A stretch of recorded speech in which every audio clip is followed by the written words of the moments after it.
Hey, it's 2025 and it's a great time to start working on moving to Canada. And with all the recent changes making Canada's express entry more attractive and feasible, more people are jumping into the express entry pool. But in as much as it's great to do that, if you don't know what you're doing, you could make costly mistakes that could ruin your chances and make all the time, the money and effort that you have invested to be just wasted. And some of these mistakes, they are easy to make and they are simple things that could just make you lose your chance forever. Some can even lead to a ban. It's that serious. But don't worry. Today, we're breaking down the top 5 mistakes that people make with their express entry applications so you can avoid them and fast track your own journey to Canada. The truth is that on the surface, express entry is supposed to make immigrating to Canada straightforward. But you see that express entry, it's a scary minefield if you don't know what you're doing.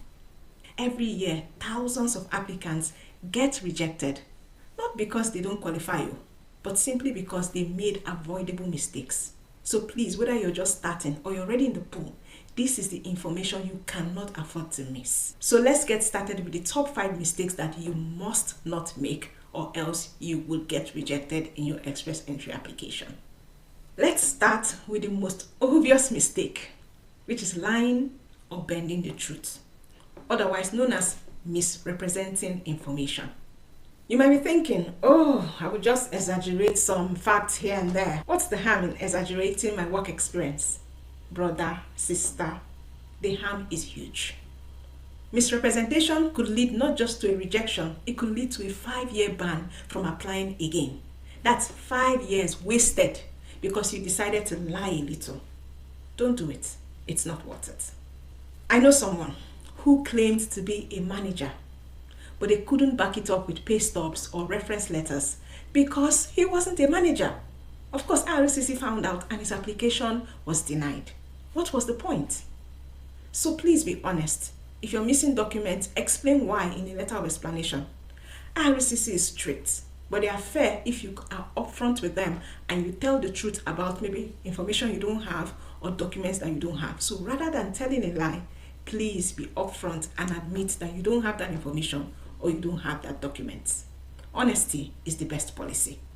This number 2 mistake is probably the most common. Many applicants make a mistake here, and that mistake is picking the wrong NOC code, the incorrect code. You might think your job title is enough to choose a NOC code, but it's not. The immigration officer doesn't care about your job title. They care about your job duties. It is so important for you to rewind this part and listen to it again. It's not about your job title. It is about your job duties. For example, let's say you're a sales manager in your job title. But if your duties sound more like a sales associate, you are not a sales manager in RCC's eyes. Your job duties are what matters because different countries and different companies might have different job titles. The best way to avoid this mistake is to look at the detailed description of your NOC code. Check. Do your job duties align with at least 75% of what is listed there?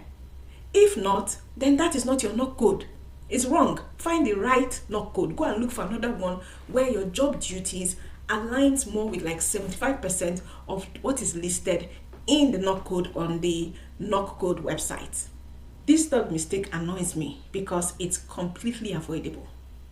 After you get your invitation to apply or the ITA, you have only 60 days to submit everything. The clock is ticking and you need to move fast. But many people make the mistake of delaying.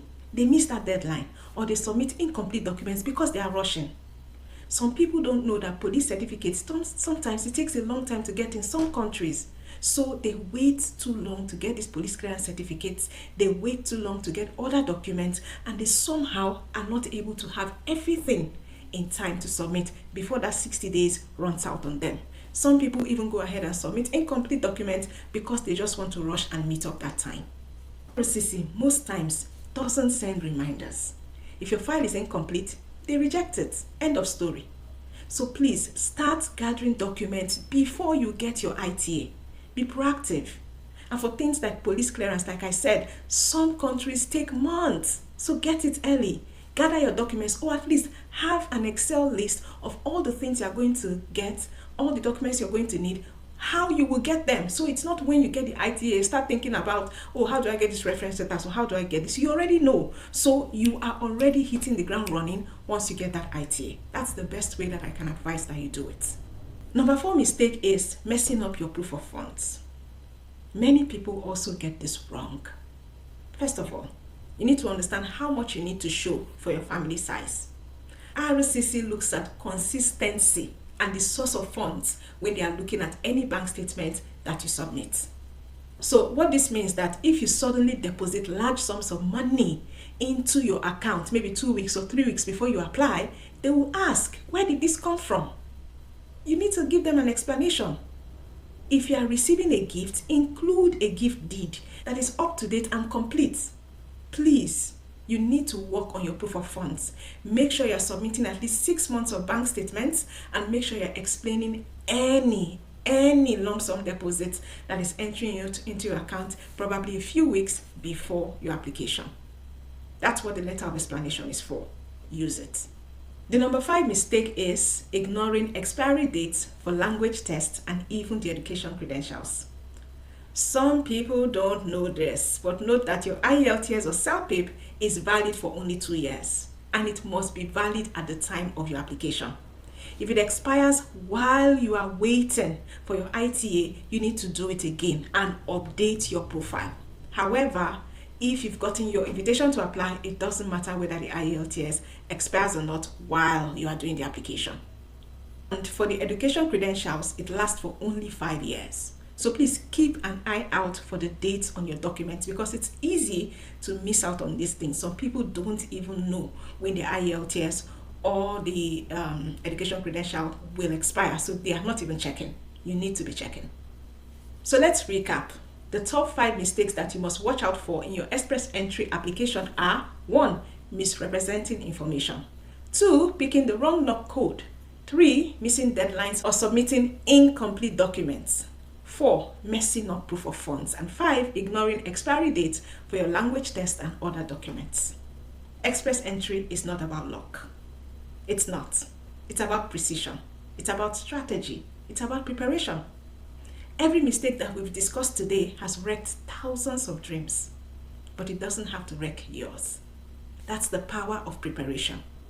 Each of these is preventable if you're careful and you're proactive. The difference between rejection and approval often comes down to the smallest details, and it will pepper you and probably haunt you for life if you are rejected because of a small mistake that you could have avoided. That is very true. Very, very true. So please, I hope you took notes and you are ready to take action on this. One more thing. Before you even get invited to apply for permanent residency, you need to create an express entry profile first. So go ahead and watch this video next to know how to do that. I'm going to see you in the next one, and good luck with your application.